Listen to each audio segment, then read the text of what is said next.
Right behind those golden gates are our 8 Spanish bulls that are totally wild and will gore you to death in 2 seconds. 2024 is upon us, the year of the wood dragon? Oh no, the year of the Pendragon.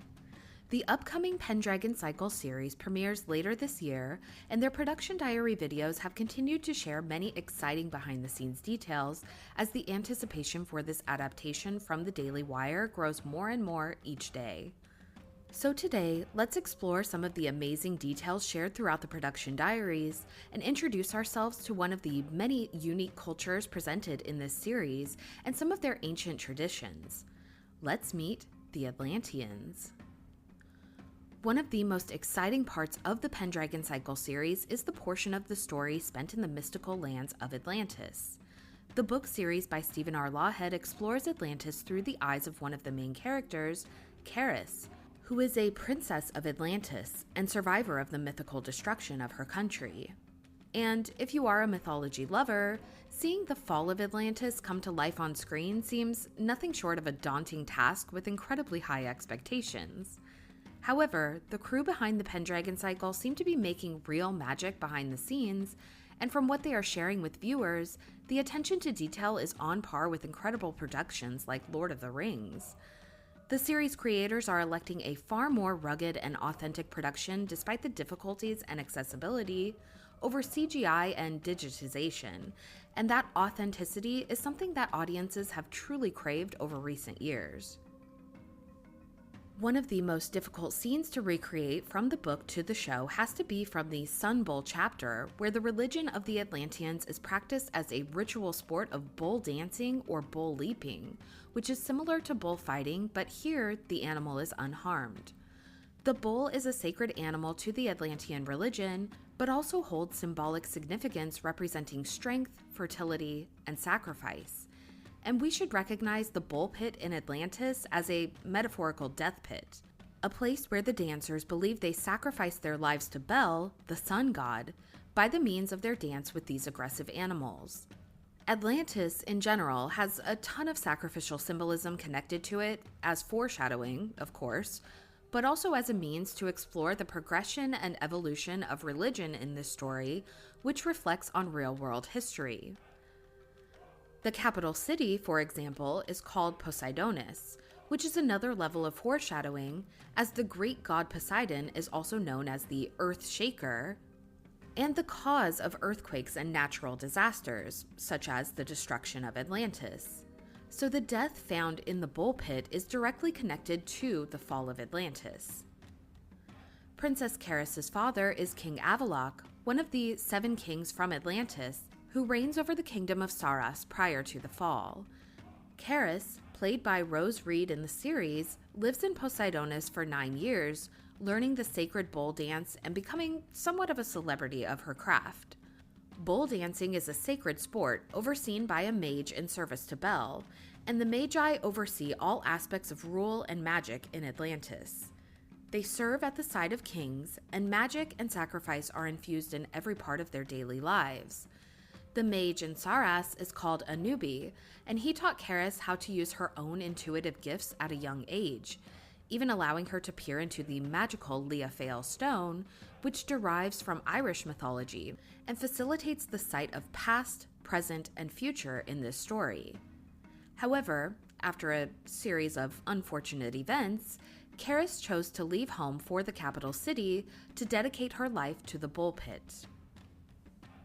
Now, from the most recent production diary, number 8, we can see the style of bull dance is based upon one of the most popular forms of bull leaping still practiced in Spain today, recortes, performed by the recortadores.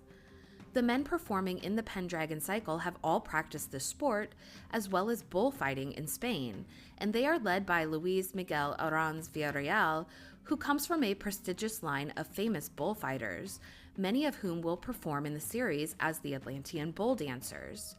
The animals used in these scenes are untrained, wild bulls, which are incredibly dangerous.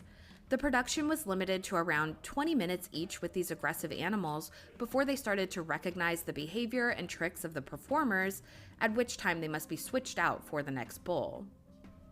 The sport of bull leaping goes back to the Minoan Greeks, where an infamous fresco portrays the Minoan bull dancers, including female participants.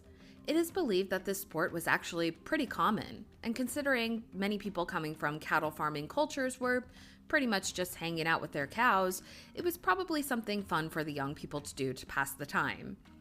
Ritual leaping over bulls is a common motif in Minoan art from Mycenaean Greece, and the mythology around the Minoans includes a lot of bull imagery, from King Minos, to his wife Pasiphae and the Cretan bull, to the Minotaur, who is a symbol of sacrifice in and of himself.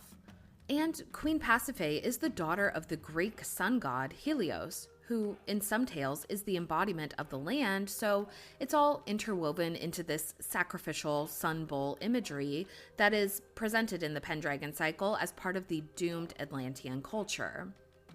The massive statue they have created for this scene is just chef's kiss, and another example of the incredible attention to detail that we're seeing for this upcoming series. Symbolically, the destruction of Atlantis is incredibly layered in this story, whether represented by the bull pit or the Atlantean connection to the old gods versus finding a new god in new lands. I want to thank my Lord and Savior Jesus Christ. The magic and ritual sacrifice that the Magi practice as a means to flourish and live in excess has long been mythically rumored to have been the cause of the destruction of Atlantis. The exploitation of the land and its resources for magical purposes offended the gods, and they punished the Atlanteans by destroying their land.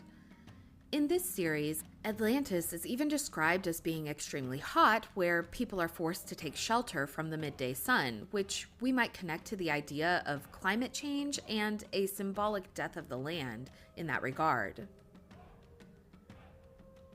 The Atlantis storyline takes up the first half of the first book in the series, titled Taliesin, while the second book tells the story of the life of Merlin, Caris's son.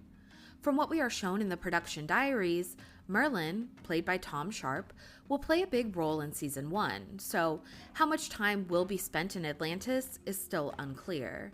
My best guess would be the first 2 of the 7 episodes, but I could be completely wrong.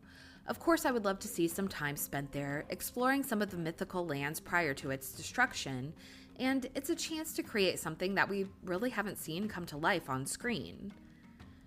Regardless of how much of Season 1 will be spent in Atlantis, the production team are sure to make the very most of that time by choosing magnificent locations and backdrops for the Atlantean scenes, which include Fossa Nova Abbey and Cinecittà Studios in Italy.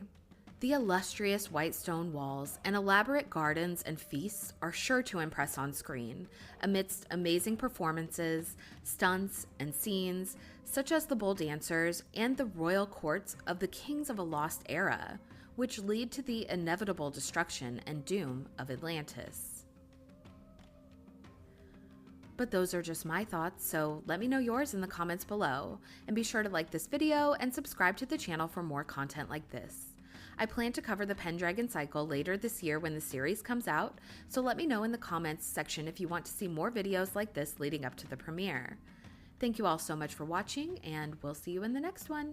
Bye. When he performs magic, there's a strange thing that settles upon him. It's almost as if there's power coming to him from somewhere else, and it's known as the Awen.